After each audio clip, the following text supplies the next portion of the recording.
Ah, Stanford University, it's like a magical realm of academic awesomeness. Nestled in sunny California, Stanford is where brains and palm trees unite in perfect harmony. They've got it all figured out. Brilliant professors, check. Cutting-edge research, double check. A campus that looks like it belongs in the movie, triple check.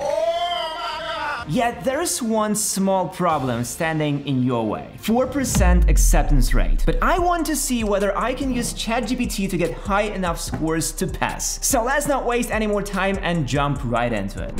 First, we must briefly talk about the tests themselves. They are like challenges from the gods themselves. At least that's the common perception. There are two tests, SAT and ACT. Depending on your field of interest, you might have to face additional exams, but SAT or ACT are for everyone. The questions are varied and diverse, and you really have to push your brain to pass on time. Oh, did I say they're all timed? Yeah, timed. So for most students, passing is all about persistence, practice, and a dash of luck. But we are different. We have ChatGPT in our hands. It knows everything and thinks faster than us. And recently, it got the ability to search the web. So Stanford, beware. Here I come. I'm gonna focus on ACT since it tackles more from English and reading to math and science. A perfect test. I'll kick things off with some English, and ChatGPT knows English. Here we have the instruction. We get a passage with highlighted words and have to decide whether to make any changes to them. Seems easy enough. Open ChatGPT, open the passage, copy and paste. Oh no, it's not working. I should warn you, most websites for online practices have a protection from copying, and if you ever take the official online test, it will surely be protected too. So here's what I'll do. Take a screenshot, copy the text from it, and paste it to ChatGPT. Okay, did that. Now let's ask ChatGPT a question.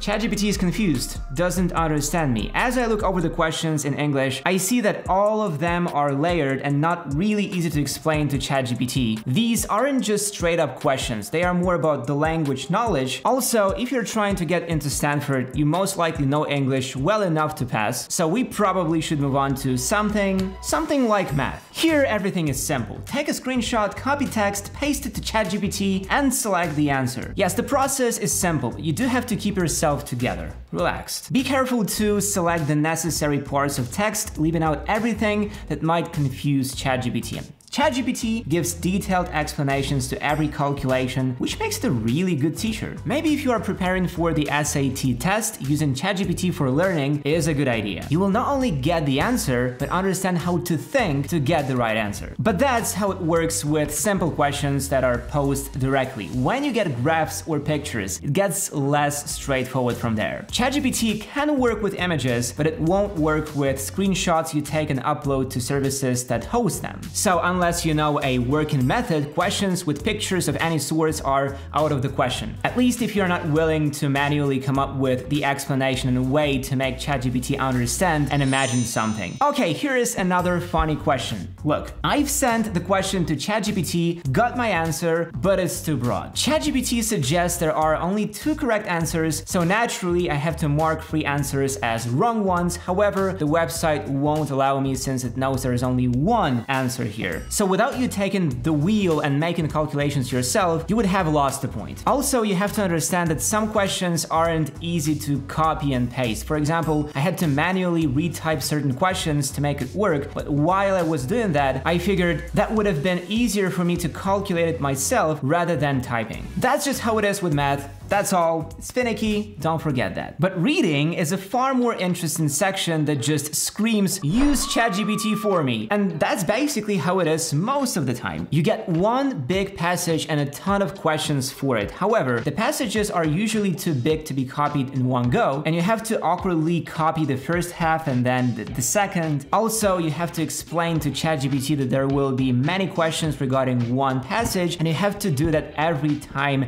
the passage changes. Of course, with enough preparation, you could create a special formatting routine that will show ChatGPT when the passage changes. But that's too much work, isn't it? Anyhow, back to reading. What I like is that there are many questions for each passage, and you don't have to explain it to ChatGPT that many times. Also, ChatGPT has a great memory, and it truly can totally understand all the information in the text. So these questions are easy for it. You rarely have to fix the question or rephrase, which actually allows you to to follow the rhythm, because as I said, the tests are timed, and you often have less than a minute per question. Here it is 35 minutes for 40 questions, which still gives plenty of time to copy the question. So here, ChatGPT really comes to the rescue. I'm sure ChatGPT will ace reading without skipping a beat.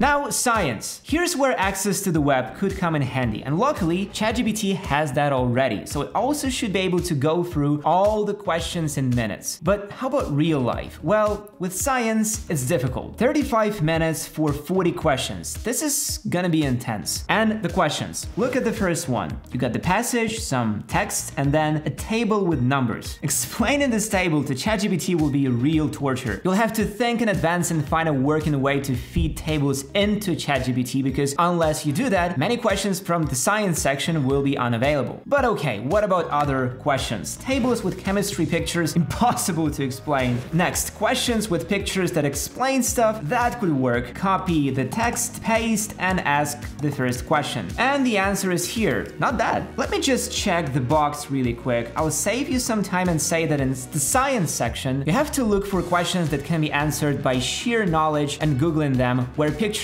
are used for demonstration. Also, the majority of questions here use pictures as data sources, so in science, ChatGPT isn't amazing. Now, this problem with correct prompts is not only unique for Stanford tests, it's a very common problem. Garbage in, garbage out. To get correct and spot-on results, you have to know what to ask for. And most people don't. So my team and me rubbed our heads and came up with a solution. We put together a pack of prompts that you can use. This pack has tons of ready-made prompts that you can simply copy and paste. We believe this list will be a game changer for businesses, marketing specialists, or just anyone looking to level up their ChatGPT experience. And now we have a huge discount, 50% the original price, so be sure to check it out. The link is in the description.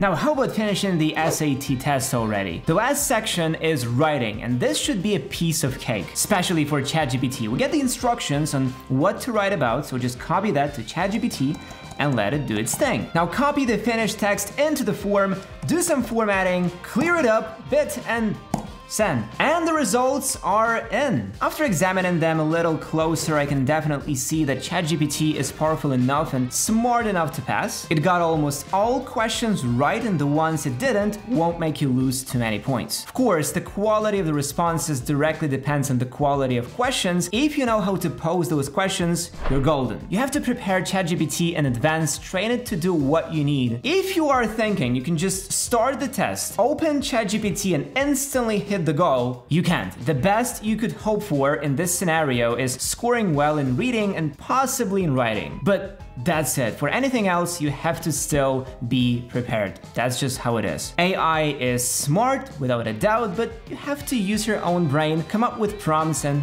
do it fast. And as always, for real AI wizardry, use our prompt pack. Thank you very much for watching, guys, and see you in the next one.